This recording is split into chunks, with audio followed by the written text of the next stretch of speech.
সারাদিনের অনেকটা সময় আজকের কলকাতায় কাটালাম।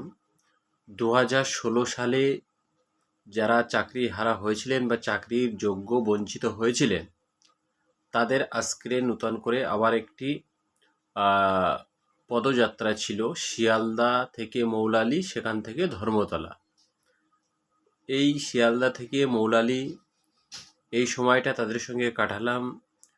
কলকাতার ট্রাফিকের হকিকত আপনাদের জানালাম এবং এই শিক্ষকদের মধ্যে যারা এদেরকে শিক্ষক বলে, আমি প্রথম থেকেই এই সমস্ত শিক্ষকদের শিক্ষক বলে কোনোদিন পরিচয় দেইনি।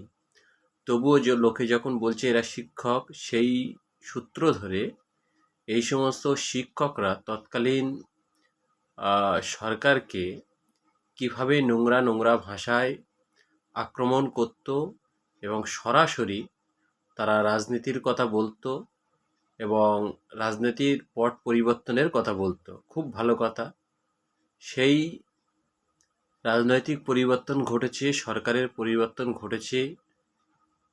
সেই সরকারের আমলে বিজেপির বিরোধী দলনেতা, বিজেপির নেতা এবং পশ্চিমবঙ্গ বিধানসভার বিরোধী দলনেতা এই চাকরি প্রাপকদের বা চাকরি হারাদের বা চাকরি বঞ্চিতদের, আপনারা যেটাই ভেবে নেবেন, এদের পাশে গিয়ে দাঁড়িয়েছিলেন।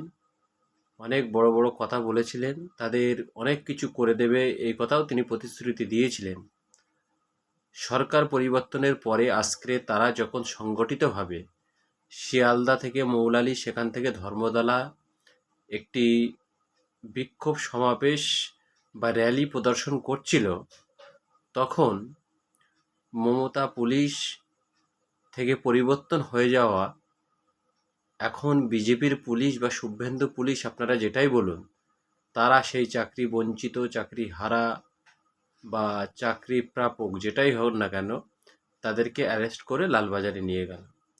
সেই সরকার এবং বর্তমান সরকারের মধ্যে কতটা মিল, কতটা অমিল, এই সমস্ত চাকরি হারা প্রার্থীরা নিশ্চয়ই অনুধাবন করতে পারছে।